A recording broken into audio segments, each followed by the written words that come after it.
14,999 টাকায় বাংলাদেশে আর একটা নতুন ডিভাইস নিয়ে আসলো অনর X6C। বাইরে ভাই সেই রকমের নাম। এই যে লুকটা হচ্ছে এরকম স্টাইলিশ, স্লিক ডিজাইন, সুন্দর দেখতে ফোন। বাট কথা হবে তো ভিতরের জিনিসপত্র দেখে, তাই না ব্রো?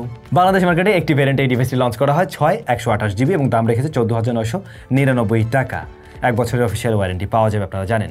সুখবর হচ্ছে এই ফোনটা যারা নতুন কিনবেন সাথে একটা বাডস পেয়ে যাবেন, মানে TWS পেয়ে যাবেন, যার দাম প্রায় 1000 টাকার মতোই আর কি। এনিওয়ে ডিভাইসটা ধরতে বেশ ভালোই লাগে, মানে স্কোয়ার বক্সি শেপের ফোন, হাতে নিয়ে ভালো একটা ফিল পাওয়া যায়। তবে অদ্ভুত ব্যাপার হলো সিম কার্ড স্লটটা দিয়ে রাখছে উপরে, এরকম অদ্ভুত পজিশনের সিম কার্ড স্লট আগে মনে হয় আরেকটা ফোনে দেখছিলাম, বাট এটা অদ্ভুতই লাগছে আসলে আমার কাছে।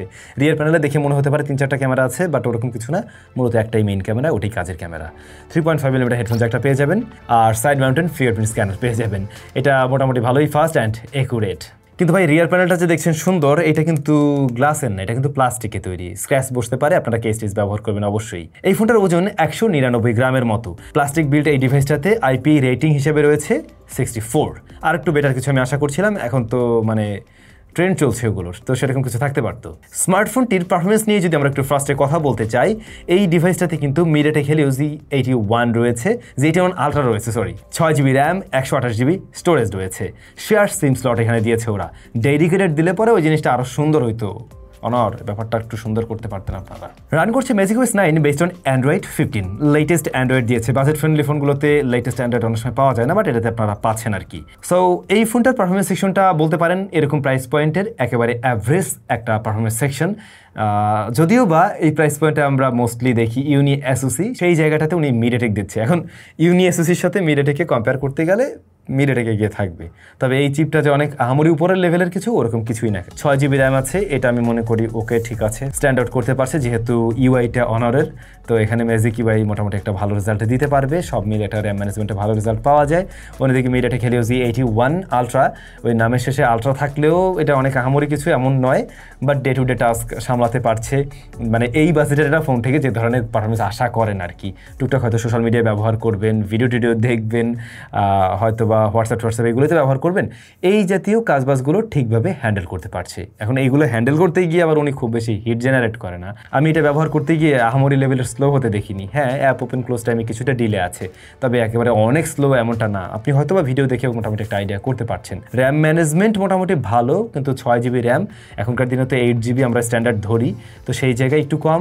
আপনি অ্যাট এ টাইম 4-5টা অ্যাপ্লিকেশন নিয়ে কাজ করতে পারবেন, সেগুলো ভারী হলেও সমস্যা নেই, ও রান করে রাখতে পারবে দীর্ঘক্ষণ ব্যাকগ্রাউন্ডে। কখনো কোনো অ্যাপকে আমি কিন্তু ক্র্যাশ করতে দেখিনি এই ফোনটাতে। কিছু ব্লোটার আছে এখানে, যার কিছু কিছু আপনার কাজে লাগবে, আবার বেশ কিছু আছে কাজে হয়তো লাগবে না, আনইনস্টল করে নিলে আর একটু বেটার ফিল দিতে পারে আর কি উনি। নর্মাল ইউজেসে এটা খুব একটা হিট জেনারেট করে না।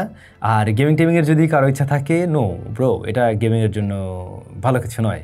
আপনি 2D টাইপের গেম মাঝে মধ্যে খেলতে পারবেন, সময় কাটাতে পারবেন, বাট ওরকম কোনো আহামরি রেজাল্ট আশা করবেন না নিশ্চয়ই। যদি কিনা আপনি আবার সাহস করে ফ্রি ফায়ারও খেলতে চান, চলে, কিন্তু খুব আহামরি ভালো রেজাল্ট পাওয়া যায় না। সময় কাটানোর জন্য ওকে আছে। গেমিং টেমিংয়ের জন্য ফোন প্রয়োজন হলে আসলে এই বাজেটে আপনি তেমন কিছু পাবেন না, বরং আরও একটু বাজেট বাড়িয়ে আর একটু বেটার চিপযুক্ত কোনো ডিভাইস নেওয়ার ট্রাই করবেন। অনর X6C এর পারফরমেন্স সেকশনটা একদমই অ্যাভারেজ আছে, কিছু কিছু ডিভাইস থেকে এগিয়ে থাকবে। অনেকেই এই সিমিলার পারফরমেন্সের ইউনি এসওসি দেয়, সেগুলোর থেকে আমি এটাকে কিছুটা এগিয়ে রাখবো। ক্যামেরাতে রিয়ারে 50 মেগাপিক্সেলের মেইন শুটারের পাশাপাশি একটা QVGA সেন্সর রয়েছে, আর ফ্রন্ট ফেসিং ক্যামেরায় রয়েছে 5 মেগাপিক্সেলের শুটার।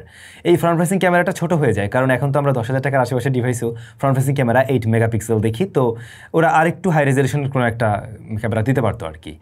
রিয়ারের মেইন শুটার 50 মেগাপিক্সেল, এইটা একটু কালার বুস্টার টাইপের ছবি দেয় এবং সোশ্যাল মিডিয়া রেডি টাইপ বলা যায়। প্রপার লাইটিং কন্ডিশনে শার্পনেস ডিটেল অন পয়েন্টে রাখে এই বাজেটের ফোনের মতো। প্রপার লাইটিং কন্ডিশনে শার্পনেস ডিটেল আপনি ভালো পেলেও লো লাইটে কিন্তু ততটা ভালো পারফর্ম করে না, এমনকি ছবির মাঝে যদি লো লাইট চলে আসে সেই জায়গাগুলোতেও কিন্তু অনেকটা সফটনেস মনে হয়েছে, এমনকি আমি গ্রেনের দেখাও পেয়েছি। তাছাড়া ছবিগুলো একটু কন্ট্রাস্টিও করে ফেলে, আর নাইট মোডে বা লো লাইটে কিন্তু আরও বেশি কন্ট্রাস্টিও হয় এর ছবি। এক্সপোজার ব্যালেন্সে ইস্যু আছে কিন্তু কিছুটা এখানে, একটু নিউট্রাল লাইটিং কন্ডিশনে ছবি তুলতে পারলে আপনি ভালো আউটপুট পাবেন এর থেকে। পোর্ট্রেট মোড আছে, এইগুলা নামে মাত্র পোর্ট্রেট মোড, আসলে মানে এজ ডিটেকশনে খুব বেশি ভালো করে না, ব্যাকগ্রাউন্ড ব্লারনেসটাও আর্টিফিশিয়াল লাগে, খুব আহামরি কিছু না। একেবারেই অ্যাজ ইউজুয়াল এই জায়গাটা। ফ্রন্ট ফেসিং ক্যামেরাটা আমার মনে হয়েছে এটা দিয়ে আসলে ভিডিও কলিংয়ের জন্যই বরং ঠিক আছে, আর যদি আউটডোরে ভালো সানলাইটে কিংবা ভালো লাইটে আর কি ছবি তুলেন তখন সেগুলো কাজে লাগাতে পারছেন, কিন্তু এটা লো লাইটে খুব বেশি সফট করে ফেলে এবং ডিটেলের পরিমাণও হারাতে থাকে, খুব একটা ভালো ছবি তখন আপনি পাবেন না। এই ফোনটার ফ্রন্ট ক্যামেরায় আসলে ইমপ্রুভমেন্টের প্রয়োজন ছিল, আর মেইন ক্যামেরার কালারটা আর একটু নিউট্রাল রাখলে ভালো হতো। এই ধরনের ফোনগুলোর ভিডিও কেমন হয় আপনারা নিশ্চয়ই জানেন, ভিডিও দেখে কেমন লাগলো কমেন্ট করে জানাবেন। রয়েছে সিঙ্গেল স্পিকার। আমরা এখন মোটামুটি 15,000 টাকা প্রাইস ব্র্যাকেটে স্টেরিও আশা করি, আমিও আশা করছিলাম থাকলে ভালো হতো, তবে এটার সিঙ্গেল স্পিকারটাই আবার যথেষ্ট লাউড অ্যান্ড ক্লিয়ার এবং এটা ফুল ভলিউমে কোনো ডিস্টরশন দেয়নি, সাউন্ড কোয়ালিটি মানে সিঙ্গেল স্পিকার হিসেবে ভালো আছে। ইয়ারপিসের সাউন্ড ঠিকঠাক আছে, এমনকি যথেষ্ট লাউড। প্রয়োজনীয় বেশ কিছু সেন্সর তো এই ফোনে আছে, বাট জাইরোস্কোপ সেন্সর এবং ম্যাগনেটোমিটারটা কিন্তু এখানে নেই। ম্যাগনেটোমিটারটা যতটুকু কাজে লাগুক না লাগুক, জাইরোস্কোপ সেন্সরটা আমাদের প্রয়োজন ছিল, ওইটা থাকলে ভালো হতো, ওইটার মিসিং রয়েছে কিন্তু এখানে, মাথায় রাখতে পারেন। এটা যাদের প্রয়োজন হয় তারা এই ব্যাপারটা অবশ্যই মাথায় রাখবেন। ব্যাটারি লিথিয়াম পলিমারের 5300 mAh এবং 35 ওয়াটের চার্জিং কম্বো। এই টোটাল কম্বোকে আমি খারাপ বলছি না, মানে ব্যাটারির সাইজ মোটামুটি ওকে আছে, 5300 ওকে, সেই সাথে 35 ওয়াট এটাও ওকে। সো এই জায়গায় কম্প্রোমাইজ করে নেই, এই জায়গাটা ভালোই আছে বলবো 15,000 টাকা ব্র্যাকেটে। তবে ভাই ডিসপ্লে নিয়েই তো এখনো কথা হলো না। এই ফোনটা ডিসপ্লে সাইজ 6.6 ইঞ্চ, যা TFT LCD প্যানেল। এখানে 120 হার্টজ হাই রিফ্রেশ রেট পাওয়া যাবে এবং 1010 নিটস পিক ব্রাইটনেস পাওয়া যাবে। আর এই ডিসপ্লেটার PPI হলো গিয়ে 266 এবং HD+ রেজুলেশনের ঘাটতি আছে ব্রো। 15,000 টাকায় আমরা HD+ ম্যাক্সিমাম ফোনে পাই, এটাতেও দেখছি। তবে এখনকার দিনে ফুল HD আশা করলে সেটা অযৌক্তিক হবে না বোধ হয়। এই ডিসপ্লেটা যথেষ্ট কালারফুল, মানে কালার রিপ্রোডাকশন ভালো, যারা মিডিয়া কনজাম্পশন করেন, ভিডিও টিডিও দেখেন তাদের কাছে ভালো লাগার কথা। রয়েছে পাঁচল কাটআউট, এই ব্যাপারটা আবার অনেকের কাছে ভালো লাগবে, তবে লোয়ার চিনটা কিন্তু বেশ মোটাসোটা। এইটা আরেকটা ন্যারো রাখলে দেখতেও সিমেট্রিক্যাল লাগতো, ওভারঅল দেখতেই ভালো লাগতো। অনেকে TFT ডিসপ্লের নাম শুনে ভাবেন এই সেই আগেকার যুগের TFT মনে হয় খুব একটা ভালো ছিল না এক সময় ওরকম, বাট এই TFT আর ওই TFT কিন্তু এক না। এই TFT কিন্তু যথেষ্ট কালারফুল, অনেক ক্ষেত্রে দেখা যায় যে নর্মাল যে IPSগুলো হয়ে থাকে তাদের চাইতেও কালার রিপ্রেশনে বেশ কিছুটা এগিয়ে থাকে। এই ডিসপ্লেটার কালার রিপ্রেশনও যথেষ্ট ভালো, আমরা কোনো ধরনের শিফটিং পাইনি বিভিন্ন কর্নার এরিয়া থেকে বা সাইড থেকে। আউটডোরে মোটামুটি বলা যায় স্ট্রাগল ফ্রিভাবেই ব্যবহার করা যায় মোস্টলি, ডিরেক্ট সানলাইটে কিছুটা স্ট্রাগল করে এটা। টাচ রেসপন্স ভালো আছে, তবে প্রোটেকশনের ব্যাপারটা নিয়ে কোনো কিছু এনশিওরিটি করার মতো নেই বা জানতেও পারিনি আমি, সুতরাং আপনার গ্লাস প্রোটেক্টর মাস্ট ব্যবহার করুন এর সাথে। তো এই ছিল Honor X6C। এই ডিভাইসটার ইউআই পারফরমেন্স আপনাদের ভালো লাগার কথা। অনারের ইউআই মোস্টলি এই প্রাইস পয়েন্টে যে ধরনের ফোনগুলো আসে তাদের সাথে কম্পিটিশনে একটু এগিয়েই থাকে।